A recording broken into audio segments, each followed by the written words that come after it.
트럼프 후보가 2주일 만에 경제 이슈 중심의 캠페인을 함으로써 대선 후보의 정책 대결이 시작됐습니다. 트럼프 후보는 자신이 대통령이 되면 첫날부터 모든 국민이 경제적으로 이득을 본다고 여러 예를 들었지만 어떻게 할 것인지 방법은 제시하지 않았습니다.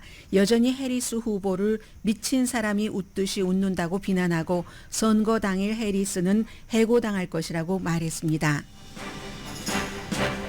해리스 후보는 오늘 식료품 회사가 폭리를 취하거나 합병하는 것을 규제하는 안을 내놨습니다. 오늘 월스트리트저널 탑 뉴스인 초콜릿, 스니커즈 제조업체 마르스가 또 다른 스낵 업체를 인수한다는 발표가 나온 지 24시간 만에 내놓은 안입니다. 민주당과 공화당 부통령 후보 토론은 10월 1일 CBS에서 하기로 확정됐습니다. 인플레이션이 안정돼 간다는 데이터가 나온 지 하루 만에 월마트가 7,200종류의 가격을 내린다고 발표했습니다. 인플레이션 안정화는 모든 미국의 오늘 신문 탑뉴스로 집권당에 유리한 이슈입니다. 콜롬비아 대학 총장도 이스라엘 하마스 전쟁과 관련해 결국 사퇴했습니다. 아이빌리그 대학 총장으로서 최근 세 번째 사퇴인데 원인은 가자 전쟁에 대한 학생 시위에 대한 대처 때문입니다. UCLA가 유대계 학생들의 보호를 적극적으로 하지 않았다고 연방 판사가 판결했습니다. USA 투데이는 아이들을 교회에 가도록 깨우는 일부터 교회의 온갖 허드렛 일까지 도맡는 게 여성인데 젊은 여성들이 교회를 떠난다면서 심층 취재했습니다. 이스라엘군이 가자 시민을 인간 방패로 삼아 하마스가 있을 만한 곳으로 들여보낸다고 이스라엘 비정부 기구가 발표했습니다. 여러분 안녕하십니까? 오늘의 미국 강예신입니다. 제시 벤츄라 레슬러였지만 미네소타에서 이제 무소속으로 주지사까지 지낸 사람이죠. 이 미네소타가 바로 지금 그 팀 월즈 민주당 그 부통령 후보가 된 그 후보가 주지사로 있는 곳이기도 합니다. 그런가 하면 헐크 우리가 그렇게 너무 잘 아는 그 헐크 호건은 공화당 전당대회에 나갔죠. 그래서 트럼프 후보를 강하게 지지를 했고 제시 벤츄라는 지금 카멀라 해리스 후보를 지지합니다. 한때 라이벌이었던 이렇게 그 헐크 호건과 제시 벤츄라가 서로 다른 사람을 지지하는 것 같은 이제 미국이 대통령 선거가 약간 이제 획 같은 것들이 잡혀지고 있는 분위기거든요. 그리고 한때 너무나 친했었던 50년 동안 우정을 이뤄왔었던 조 바이든 대통령과 낸시 펠로시 전 하원 의장은 바이든 대통령 사임하게 하는데 하원 의장이 뒤에서 일을 많이 했다고 하잖아요. 오늘 아침 뉴욕타임스 보니까 일면에 결국은 그 50년 우정 지금까지 그 이후로 한마디도 하지 않았고 낸시 펠로시는 잠을 못 자고 있다. 그렇겠죠. 뭐 가족 간의 관계도 그렇지만 50년 동안 의회에서 얼마나 많은 시간을 함께 보냈겠습니까? 한 사람은 하원에서 한 사람은 상원에서 그런 일도 있어서 그렇게 보면 굉장히 빡빡할 것 같지만 그래서 지금 이런 뭐 음모론이라고 보고 있는 사람들이 많은데 민주당 전당대회에서 조 바이든 현 대통령이 말하자면 우리들끼리 친한 친구들끼리 하는 말로 깽판 놀 거다. 그럴 리가 있겠습니까? 바이든 대통령이 본인의 레가시인데 어떻게 하면 더 멋지게 뭐 제 생각은 그렇습니다. 그게 상식적인 생각일 것 같아요. 더 멋지게 해리스를 탁 그 이제 후원을 함으로써 어차피 해리스가 본인 밑에 있던 사람이니까 이렇게 참 본인이 결국은 그 정치적인 욕심을 버리고 떠나는구나 하는 것으로 마무리를 하는 게 상식 아닐까요? 그러나 모르죠. 모르긴 모릅니다. 이 세상에 우리가 지금 3주일 동안 겪었던 일들도 상상할 수 없었던 일이기 때문에 어쨌든 이렇게 제시 벤츄라와 헐크가 서로 이런 기분, 낸시 펠로시와 바이든 그 가운데서도 바이든 대통령이 농담도 하던데요. 왜 그 백악관에서도 쭉 그 대통령 기록을 찍잖아요. 그래서 그 기록으로 남기는 컨텐츠에 지금 그 바이든 대통령이 어떻게 지내고 있는가 새로운 잡을 찾는데요. 이건 스스로를 그 농담거리 삼아서 아주 그 유머러스하게 얘기를 한 거죠. 새로운 잡, 대통령 후보가 되려고 그렇게 모든 사람들을 다 다 물리치고 해서 그렇게 됐는데 결국은 본인이 잘못한 토론으로 인해서 본인 입으로 사임한다고 발표를 할 수밖에 없었던 나이가 많아서 생긴 문제잖아요, 전부. 그런데 새 잡을 찾고 있다. 이런 얘기를 하는 looking for a job이라고 얘기를 하는 이 정도의 어떤 그 여유 같은 것은 있는 미국이라서 다행이다 이런 생각을 합니다. 자, 그리고는 이제 2주일 만에 첫 번째로 제대로 이 트럼프 전 대통령이 선거 유세를 했습니다. 본인을 위한 선거 유세. 얼마 전에는 한번 다른 공화당 의원을 위한 선거 유세는 했고, 그리고 그 뒤에 일론 머스크와 X에서 컨버세이션 내지는 인터뷰는 했지만, 어제 노스캐롤라이나 주에 지금 양측이 돈 엄청 많이 들이고 있는 것이거든요. 뭐 트럼프 측에서도 그렇죠. $1,000만 이상을 광고비로 썼고, 지금 이제 민주당도 광고비로 점점 많은 돈을 노스캐롤라이나 주에 쏟고 있는데, 그리고 내일 카멜라 해리스 후보는 거기 가서 어제 트럼프 후보가 했었던 것처럼 똑같이 경제 정책을 두고 얘기를 합니다. 제가 한국에서 나오는 뉴스들을 이렇게 보니까요. 트럼프 대통령이 드디어 이제 그 사람들, 주변 사람들, 해리스를 골리지 말고 이슈에 집중해라 하는 말을 듣는 것 같다라고 하는데, 제가 볼 땐 그렇지 않던데요. 어제도 물론 상당 부분은 경제에 대해서 얘기를 했지만 경제가 이미 타이밍이 나빴죠. 트럼프 후보가 그곳에 가서 경제를 얘기한다고 말했을 때는 그 시점이 잡아놓은 시점이 어제는 아니었잖아요.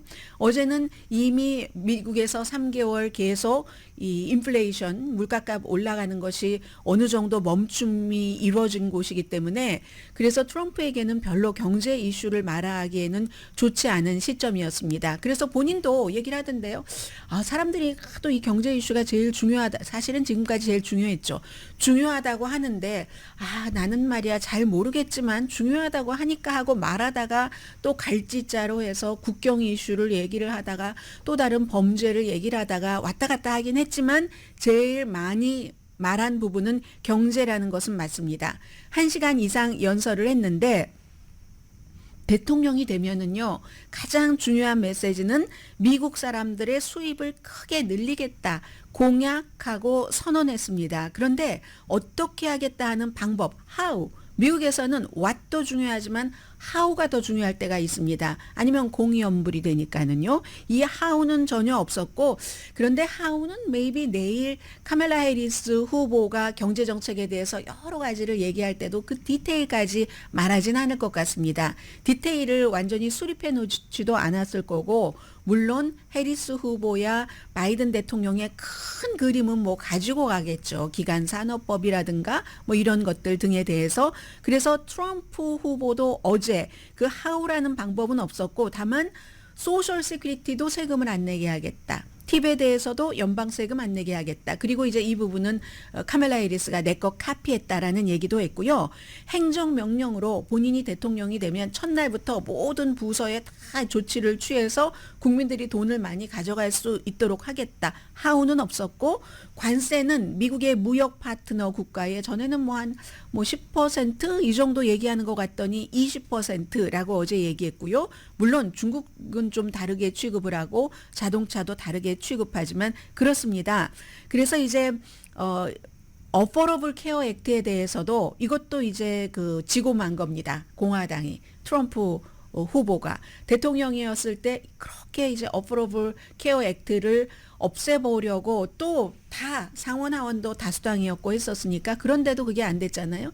결국은 제일 중요한 것은 힘이 없어 보이는 것 같은 국민들입니다. 유권자들이 이 어포러블 케어 액트가 오바마 때부터 계속 이렇게 해오다 보니까 이게 좋다는 걸 안 겁니다. 처음에는 일부 뭐 소수 작은 스몰 비즈니스를 하시는 분들이나 이런 분들 비용 너무 많이 든다고 싫어했는데, 가입하는 사람이 늘면서 혜택은 많아지고 비용은 줄어들고 그 사이에 일반 그 헬스케어 비용은 너무 비싸지고 하니까 도저히 이건 어떻게 할 수가 없어서 어포러블 케어 액트, 오바마 케어 액트를 비난하기는 했지만 이제는 더 이상 폐지하지 않겠다는 얘기를 최근 들어서 했는데, 어제 확실하게 했습니다. 내가 더 좋은 대안이 나올 때만 어포러블 케어 액트에 대해서 이제 대치하겠다고 말을 하겠다라고 했으니까 트럼프가 대통령이 된다 할지라도 어퍼러블 케어 액트는 금방 없어지지는 않을 것 같습니다.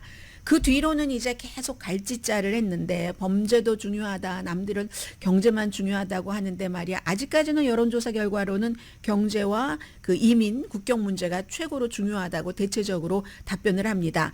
이런 얘기를 쭉 하다가 또 바이든을 공격하다가 다시 해리스를 공격하다 이런 것을 보면은 아직도 트럼프 캠프에서는 공격의 주체를 100% 해리스에 집중하는 게 적응이 안 된 것 같습니다. 그리고 적응하기도 쉽지 않겠죠. 같은 행정부의 대통령과 부통령이니까.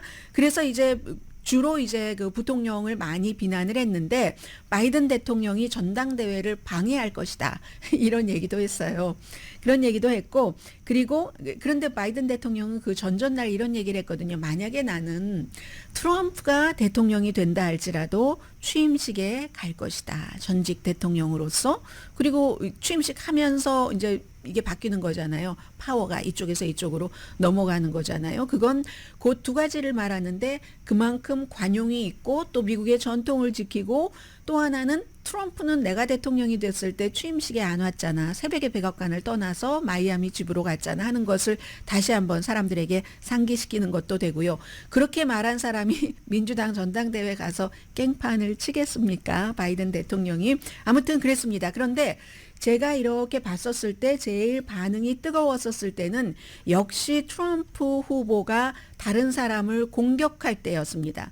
무슨 사회주의, 미치광이 이런 사람들한테 어떻게 정권을 맡기느냐 그렇게 얘기할 때 아주 뜨거웠었거든요. 마지막에는 완전히 그냥 하늘을 칠 것 같은 그런 박수도 받았는데 이 오늘의 미국을 라디오로 들으시는 분들도 계시고 또 유튜브로 보시는 분들도 계시는데 어떤 분들은 이게 저희가 텔레비전이 아니니까 모든 자막이 다 그 조사까지 나가진 않잖아요. 그래서 제가 대강의 맥은 여러분들께 이제 여러분께서 이 트럼프 후보의 얘기를 들으시기 전에 해드리고 그리고 또 영어 공부도 되잖아요. 리스닝 되잖아요. 그렇게 한번 진행을 해보겠습니다. 트럼프 후보가 카멜라 해리스를 굉장히 그 비난하기 시작할 때부터 아주 뜨겁게 타올랐습니다. 관중들은요. 이렇게요. 트럼프. We're not going to let this incompetent socialist lunatic keep breaking our economy for 4 more years. It'll destroy our country. 네. 그러니까 사회주의자 무능한 미치광이가 4년을 더 미국을 이끌게 해서 경제를 망가뜨리고 미국을 파괴시키는 것을 용납하지 않겠다라고 얘기를 했죠. 두 번째도 비슷한 얘기인데요. 자, On election day, we're going to tell her that we've had enough, that we can't take it anymore, Kamala. You're doing a horrible job. You were a terrible attorney general. You were a terrible district attorney. You're the worst vice president in history. 네, 미국 역사상 가장 최악의 부통령이었고 그리고 그 전에 이제 뭐 검찰총장, 뭐 검사 이런 것을 한 그런 그 카멜라 해리스를 우리가 선거 날 이제 더 이상 이제 보지 않게 되는 그런 날이라고 하면서 이때 정말 트럼프의 트레이드 마크잖아요. Fired, you are fired를 카멜라 해리스에게 합니다. 이것은 완전히 트럼프 후보가 그렇게 하려고 모션까지 다 잡아온 것 같았거든요. 그 선거날 그렇게 파이어 시키겠다고 얘기를 합니다. 관중들이 Kamala, you're fired. Get out of here. Go. Get out of here. 여기서 나가, 여기서 나가. Get out.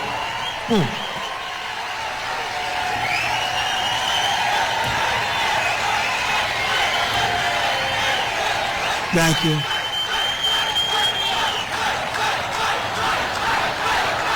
네, 이게 참 다르죠. 민주당은 지금까지 몇 번 이런 캠페인을 하지 않았지만 만약에 부통령 후보가 얘기할 때건 대통령 후보가 얘기할 때건 트럼프 전 대통령에 대해서 감옥에 보내자고 그렇게 관중들이 얘기할 때는 그것을 눌렀습니다. 근데 지금 트럼프 전 대통령은 get out of here라고 얘기할 때 너무 환호를 하니까 뭐 yes라고 중간에 본인이 말하기도 했고요. 그리고 thank you라고 많이 환호해 주니까 thank you 하는 이런 것들이 다르기 때문에 어제도 결국은 경제 정책에 대해서 말한다고 했지만 그럴 때는 사람들이 조금 지루해하고 졸려하고요. 그리고 이렇게 사람을 이게 어느 나라에서 미국뿐이 아니라 다른 그냥 보통의 품위 정도를 지키는 그런 나라에서는 그 대선 후보가 이렇게 상대 후보에 대해서 말하지 않을 겁니다. You fired라고 이렇게 얘기하면서 막 박수치게 하고 하는 얘기를 아마 안 할 것 같은데 근데 이제 이러한 것들도요. 쇼잖아요. 결국은 쇼인데 쇼를 한 100번쯤 보면은 그 이후에 볼 수 있을까? 앞으로도 몇 개월을 이런 쇼를 한다면은 볼 수 있을까 하는 느낌은 왔고요. 왜냐하면 상대가 바이든이 아니기 때문에 지금은 이제 카멜라 해리스이기 때문에 이럴 때 아주 영리하게 어떤 거는 뭐 대응할 건 대응하고 아니면 그냥 무시할 건 무시하고 가잖아요. 그래서 전과는 이게 달라졌다 하는 것을 지금부터 봐야지 될 것 같고요. 그리고 원유 생산 굉장히 많이 하겠다고 했고 카멜라 해리스가 원유 생산 같은 거 못하게 할 것이다라고 했는데 최근에 카멜라 해리스도 조금 입장을 바꿨고 입장을 바꾸기 전에도 트럼프 시대보다 바이든 시대에 원유 생산을 더 많이 합니다. 미국에서 뭐 쉘가스, 시추 등등 뭐 여러 가지 그동안에 그 시추하는 방법들이 개발되고 해서 그런 얘기를 했고 대신에 이제 팀 월즈 부통령 후보의 군 복무 이 그 공화당 부통령 후보가 들고 나온 이슈에 대해서는 건드리지 않았습니다. 24년을 육군 방위군으로 복무하고 42살 때 은퇴를 했고 은퇴하자마자 바로 연방 하원 의원으로 일한 이 사람에 대해서 여러 가지 뭐 군복무 이라크 파병 직전에 은퇴를 했느냐 아니냐 그걸 알았느냐 몰랐느냐 그리고 이제 총기 규제를 강화한다는 얘기를 하면서 전쟁에서 내가 갖고 있던 총 이 얘기가 그 가짜로 전쟁에 나갔었다는 얘기인데 전쟁에는 나가지 않은 사람이다. 뭐 이런 비난에 대해서 제양군인협회와 제양군인들과 그 가족들 1000명이 이건 너무한 거다라고 얘기를 했기 때문에 어제 그리고 이제 별로 이게 반응이 좋지를 않습니다. 더군다나 이제 대통령 자신도 골드스타 가족들도 막 비난하고 베트남전 참전한 사람도 비난하고 뭐 루저라고 얘기를 하고 포로가 됐었다고 본인은 병역 기피를 했고 베트남전에 이런 상황에서 또 부통령 후보도 마찬가지로 본인도 이라크 전장에 나가지 않았으면서 전장에 나갔다고 얘기를 하고 상대 후보를 비난하는 게 군인으로서는 굉장히 듣기가 곤란한 겁니다. 그리고 뭐 예를 들어서 어떠한 일이 있더라도 24년을 복무하고 42살 때 하원의원에 나가기 위해서 은퇴했는데 그 시기가 어땠든지와 상관없이 그 정도면은 충분히 하지 않았느냐 하는 게 이제 군인들의 일반적인 시각인 것 같습니다. 그리고 또 이 부통령을 비난하는 것은요. 오늘 보니까 시드니 모닝 헤럴드 호주 신문 맞습니다. 거기에 이제 그 어피니언란의 편집인인 케이티 힐이 어피니언을 이렇게 쓴 걸 보니까 지금 공화당에서 팀 월즈라는 민주당 부통령 후보를 비난하는 것은 참 그 바보 같은 거다. 왜냐하면 이 사람은 사냥꾼이잖아요. 헌터입니다. 이 사람이 총기 규제를 강화해야 된다고 얘기하기 시작했을 때는요. 플로리다주의 파클랜드 하이스쿨에서 학생들이 많이 숨졌을 때 그 이후거든요. 그러니까 사냥꾼이고 얼음 깨고 하는 낚시꾼이고 말하자면 미국의 중서부 미국인의 전형인 겁니다. 중서부 미국인의 화신인 겁니다. 이 사람. 더군다나 결혼한 것도 같은 그 학교에서 일하던 하이스쿨 교사와 결혼을 해서 이런 사람을 비난을 하는 것은 마치 이제 이 팀월즈를 보면은 토요일 아침이 되면은 동네마다 홈디포도 아니고 작은 그 하드웨어 스토어에 쫙 가서 새로운 가든호스를 사는 사람 이런 사람으로 인식이 돼 있는데 그런 사람을 공격하는 것은 공화당의 문제라고 얘기를 합니다. 왜냐하면 본인들의 유권자를 공격하는 것과 마찬가지다. 미국 바깥에 이 그 시드니 모닝 헤럴드의 어피니언 편집인인 케이리 힐 씨는 이렇게 지적을 했습니다. 그리고 어제 트럼프 후보는 물론 급도 안 맞죠. 대통령이 부통령을 공격한다는 게 부통령도 공격은 했어요. 뭐 카멜라 해리스와 마찬가지로 아주 극진보의 뭐 이런 식으로 공격은 했지만 그 밖에 구체적인 공격은 하지 않았거든요. 그리고 이제 또 하나는 이 트럼프 후보 측이 전에 캠페인할 때와는 달리 훨씬 조금 특히 특히 펜실베니아주 같은 데는 어제는 노스캐롤라이나주였지만 좀 단단하게 캠페인을 한다는 얘기들이 많이 들려옵니다. 예를 들어 전에는 처음에 나갔을 때는 돈도 안 썼고 안 될 것이라고 본인도 생각했으니까 그렇게 뭐 어영부영 했는데 그 다음에는 이게 또 뭐 자신감이 붙었기 때문에 뭐 대강했었다는 거예요. 근데 지금은요, 펜실베니아주가 must win이잖아요. 꼭 이겨야지 되는 주기 때문에 막 지역마다 아주 꼼꼼하게 사무실도 차려놓고 한다는 거. 그리고 이제 펜실베니아에서는 쉘 가스 이런 것들이 젊은 남자들에게는 아주 큰 쫌이기 때문에 뭐 보통 9만 달러 이상 번다고 하잖아요. 그래서 그 유권자들이 중요하고 아무리 카멜라 해리스나 바이든 시대에 오일을 더 많이 시추했다 하더라도 그 부분에 대해서는 트럼프 전 대통령이 훨씬 살가울 것이다라고 생각하는 펜실베니아 유권자들도 많은데 거기에 아주 적중되는 그런 캠페인은 하고 있다고 들었습니다. 아무튼 현재 이제는 가장 바이든 대통령에게 차가운 점수를 줬었던 뭐 물론 이코노미스트 자체에서 점수를 준 건 아니지만 잘 분석을 했을 때 바이든이 사퇴하겠습니다라고 얘기했을 때가 7월 21일이거든요. 그때 이코노미스트는 바이든이 당선될 수 있는 확률을 24%로 봤습니다. 그런데 지금은 3주일 됐는데 52% 그것도 해리스가 조금 높은 52% 이렇게 52%대 그럼 뭐 한 50% 뭐 이 정도 되겠죠? 그 정도로 거의 막상막하로 보면은 이게 3주일 사이에 이만큼 올라와서 선거인단 계산은 오히려 지금 해리스가 272대 트럼프가 267 이 정도로 보고 있거든요. 3주일 사이에 이렇게 많이 올라갔다. 그런데요, 이렇게 많이 올라갔다 하는 것은 이렇게 많이 빠른 시간에 또다시 한쪽에서 내려가고 또 다른 변화가 올 수도 있다. 지금으로 보면은 해리스가 훨씬 대통령이 되기에 유리한 것처럼 보이지만 아무도 알 수 없다 하는 것을 다시 말씀드리는 거고요.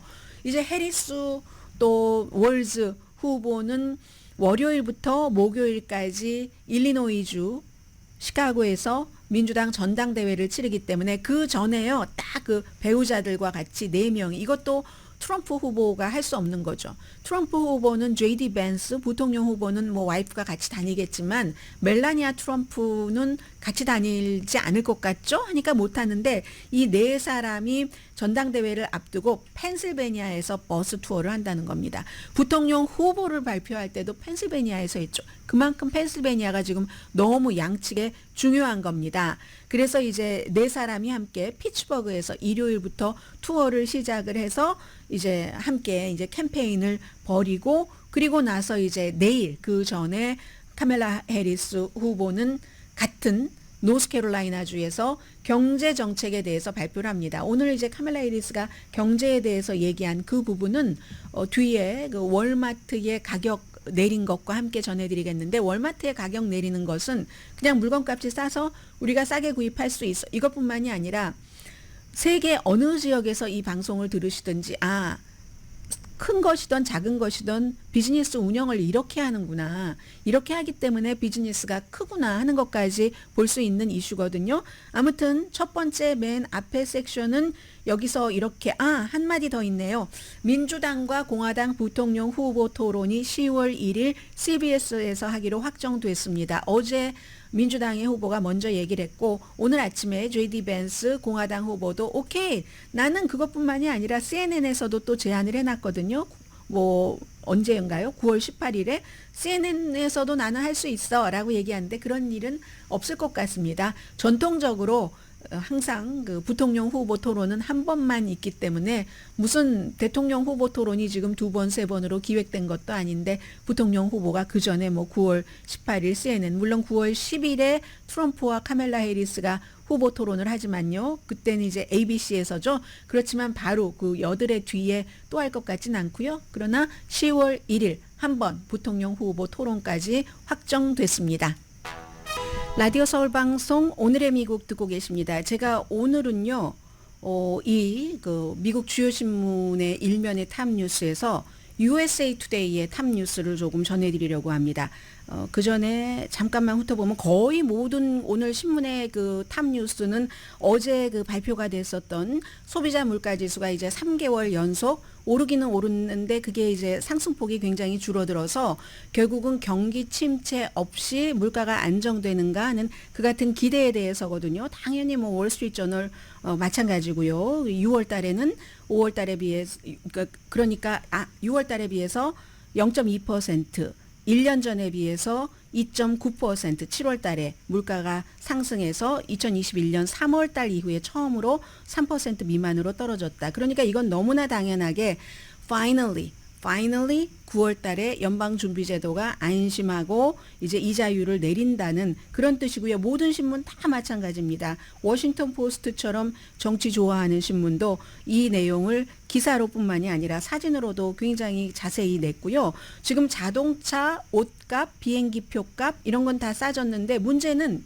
오늘 아침 저희 라디오 서울 방송으로도 들으셨지만 특히 캘리포니아주 같은 경우는 보험료가 엄청 많이 오르고 있잖아요. 렌트비도 비싸고 집값도 비싸고 그런데 이제 바이든 대통령에게 물어봤어요. 어제 이런 점에 대해서 그랬더니 그냥 그 인플레이션을 무찔렀습니까? 이렇게 기자가 물어봤더니 그렇다기보다는 내 정책이 지금 일을 하고 있다, 워킹하고 있다, 통하고 있다, 뭐 이런 내용. 이거 완전히 그 조지아주에서 발행되는 애틀란타 저널 컨스티튜션까지 그만큼 이게 중요한 겁니다. 일반인들에게도 중요하지만 선거철에는 물가만큼 중요한 게 어디 있겠어요? 오죽하면 애틀란타 저널 컨스티튜션은요 사진 4개 다 중요하니까 어느 거 하나를 크게 잡을 수가 없었던 것 같아요. 제롬 파웰 연준 의장, 가솔린 스테이션도 있고요, 렌트 아니면 건축장 이런 것들도 있는데.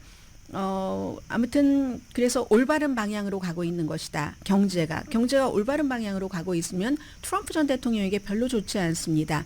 해리스 후보에게 굉장히 그 좋은 거죠. 그런데 똑같은 이런 것에 대해서 보스턴 글로브를 보니까는요.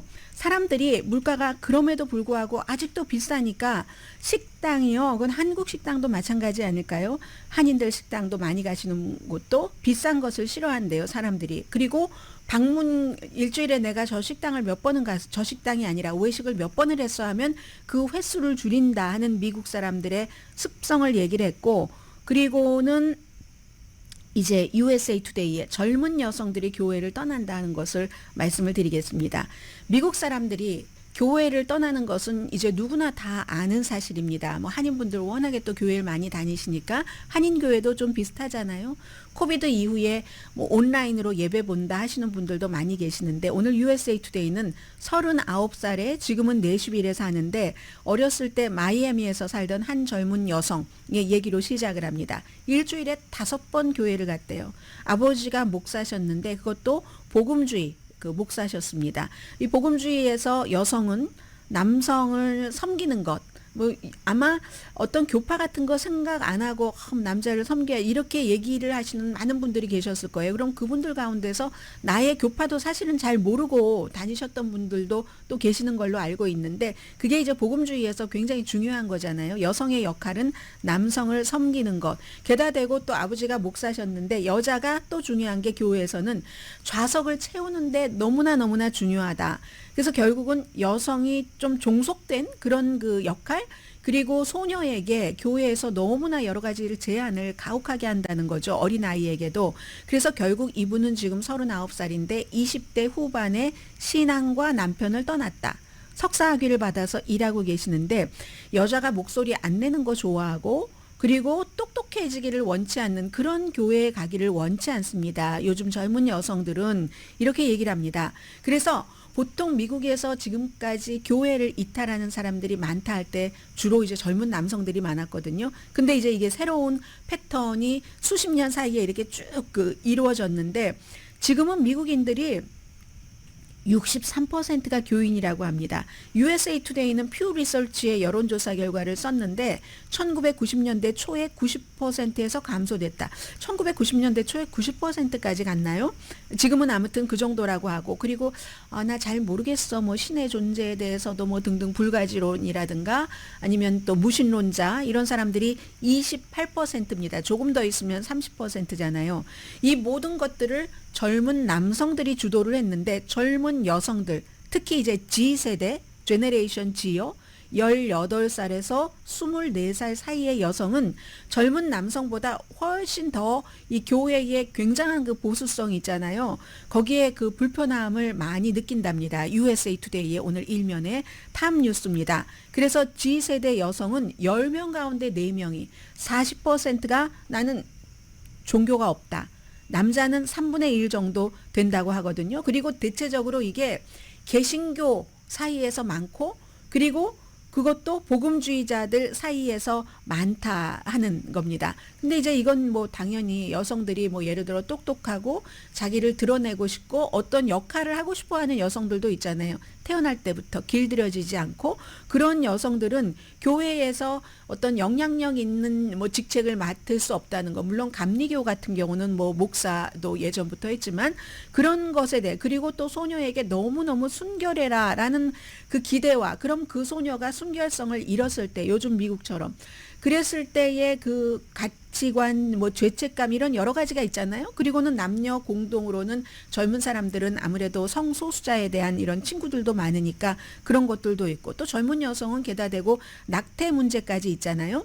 해서 찰스턴에 있는 이스턴 일리노이 대학교의 정치학 부교수 라이언 벌즈 교수가 젊은 여성들이 정치적으로도 좀 더 이렇게 좌파 쪽으로 움직이고 있기 때문에 교회의 굉장한 그 좀 보수적인 것을 거부하고 있어서 이런 추세가 계속되면 이건 뭐 한인교회도 마찬가지겠죠.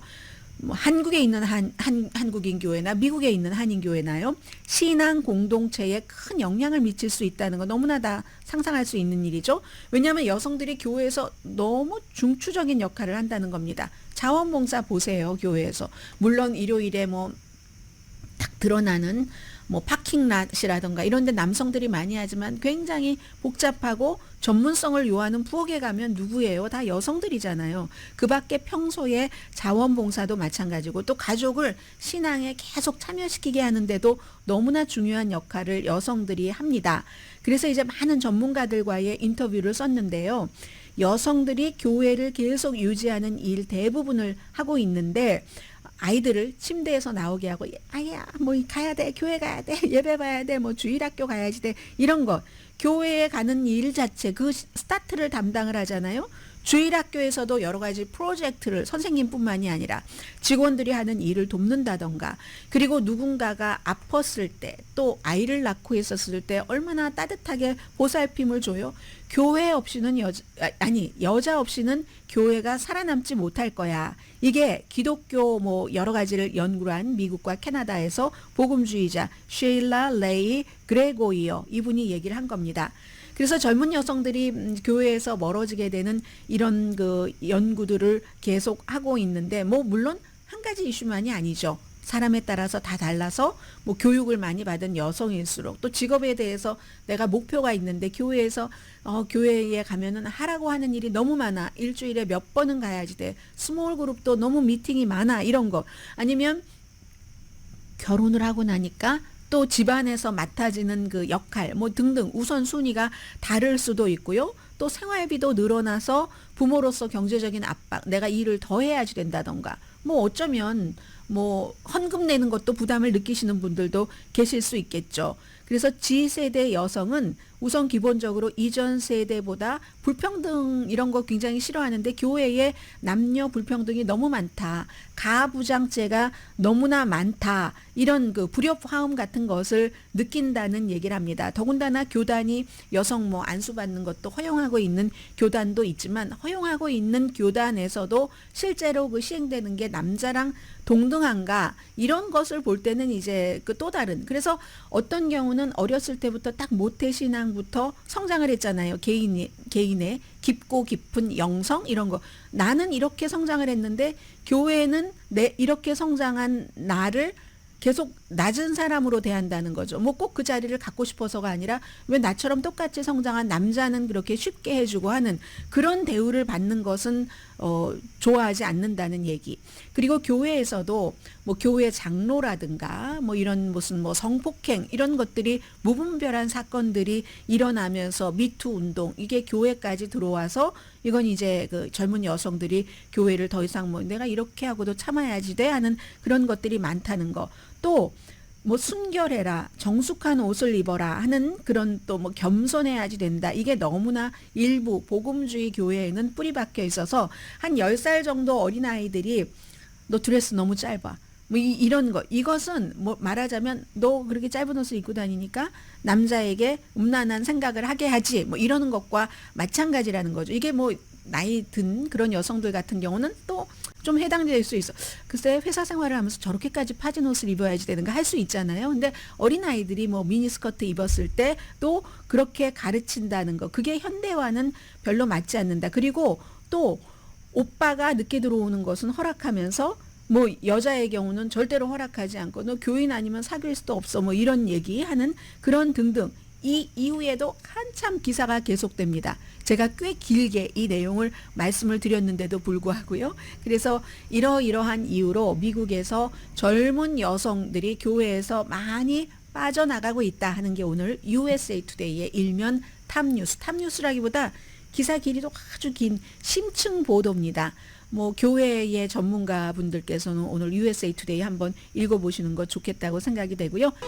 라디오 서울 방송 오늘의 미국 듣고 계십니다. 네, 월마트가 굉장히 많은 물건값을 내렸는데 오늘 월마트가 그동안 이렇게 얘기하기를 물건값을 싸게 함으로 인해서 우리의 사업이 번창한다 하는 건데 이제 어제 인플레이션도 좀 둔화됐다 이렇게 얘기를 했잖아요.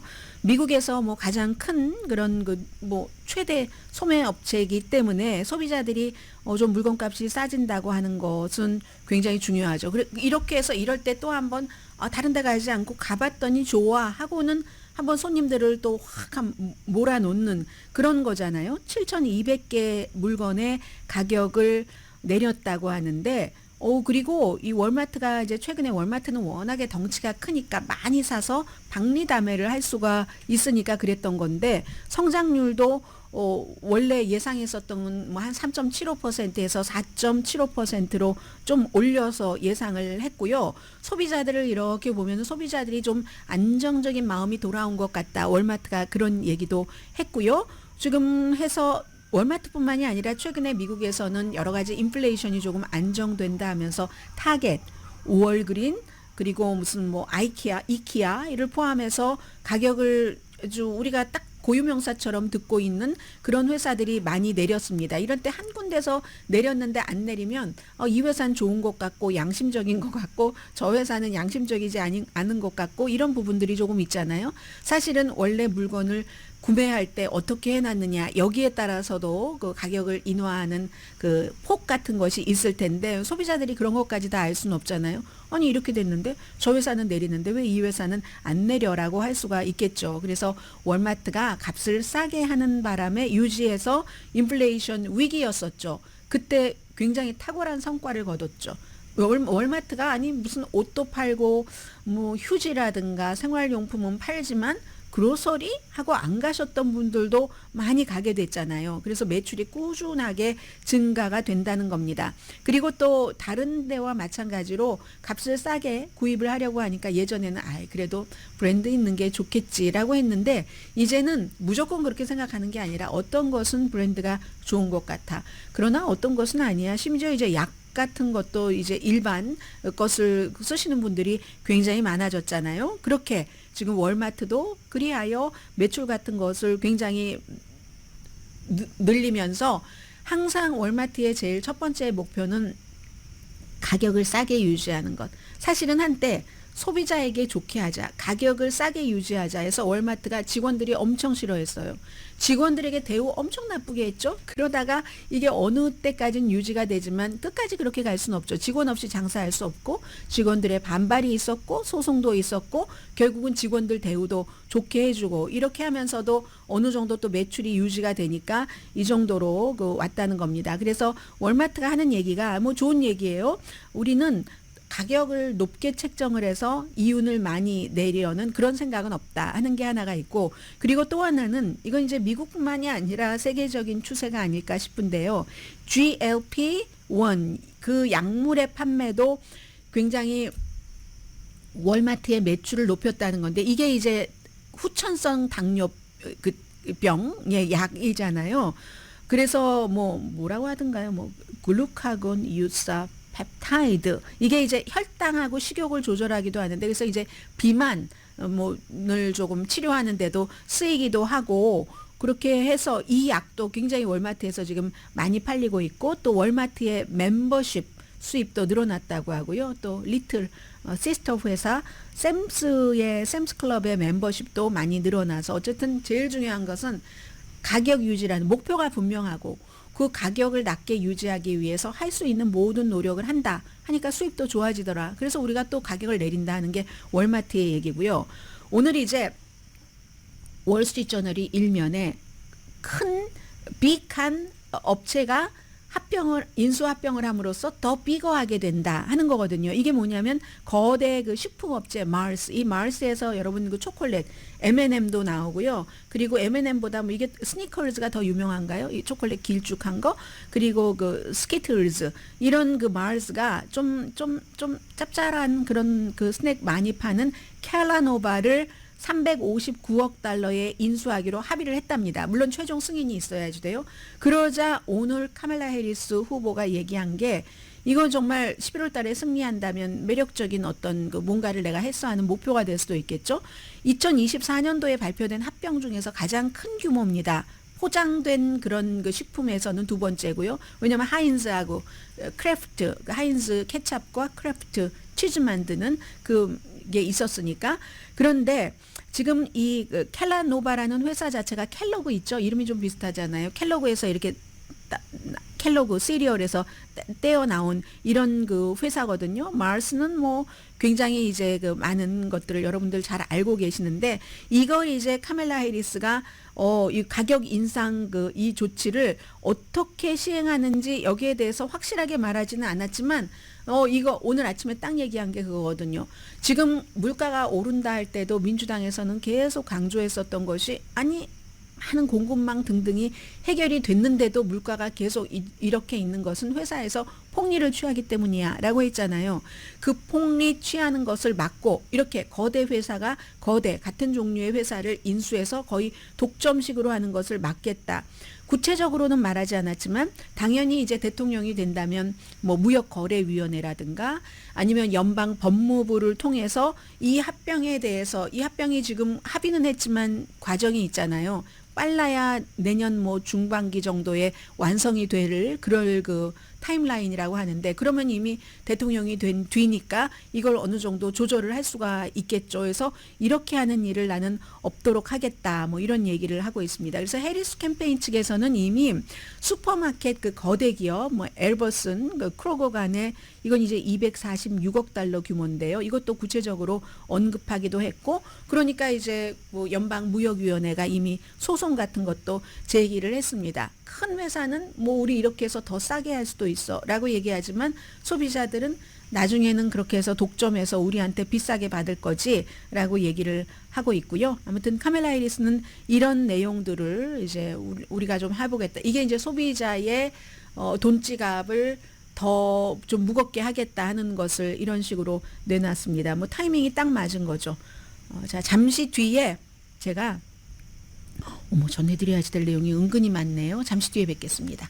라디오 서울 방송 오늘의 미국 듣고 계십니다. 이 짧은 시간에 미누시 샤피그 이분 이제 영국계 미국인입니다. 영국으로 돌아가서 일자리는 있어요.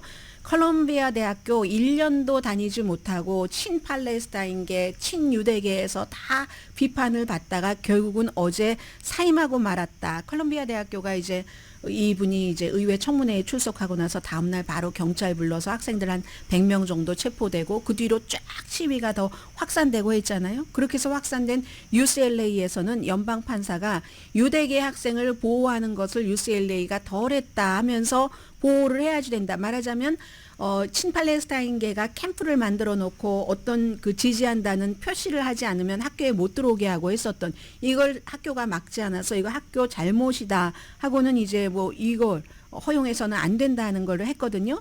그런가 하면 이스라엘은 하마스의 그를 잡는다고 팔레스타인 젊은 남자들을요 딱 해서 이스라엘 군복을 입히고 아주 그 무서운 터널이라든가 아니면 파괴된 집 속으로 먼저 집어넣는답니다. 본인들이 어떤 덫에 걸릴 수 있으니까 그런 것들을 누가 발표했냐면 이스라엘의 비영리 기구와 이스라엘의 영어신문 하레츠가 보도를 했습니다. 오늘의 미국은 전문가가 추천하는 이민법, 가정법 전문 재인정 종합법률사무소 총 20억 달러 승소 교통사고와 상해 전문 브라이언 타필라와 CG 변호사 그룹 집융자 홈에큐리 라인업 크레딧 급한 하드머니도 정말 쉽게 잘하는 융자 나라 공동폰이었습니다. 10시에 브라보 마이라이프 방송됩니다. 네, 그래서 오늘부터 사실은 이스라엘 하마스 휴전협정이요. 이스라엘 네탄야후가 자꾸만 어떤 조건절을 더 얹어서 하마스가 참여하지 않을 것으로 예상이 되고요. 캠퍼스의 시위 같은 것은 조금 더 이제 개강을 하고 하니까 더 많이 이어질 것 같고 그런 것들이 또 미국의 대통령 선거와도 아주 직결됩니다. 강혜신이었습니다. 오늘 저녁에 일주일에 한 번 하는 2024년 미국 대선 특집 보도 있습니다.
정말 오래 기다리셨습니다. 센츄리 스파 찜질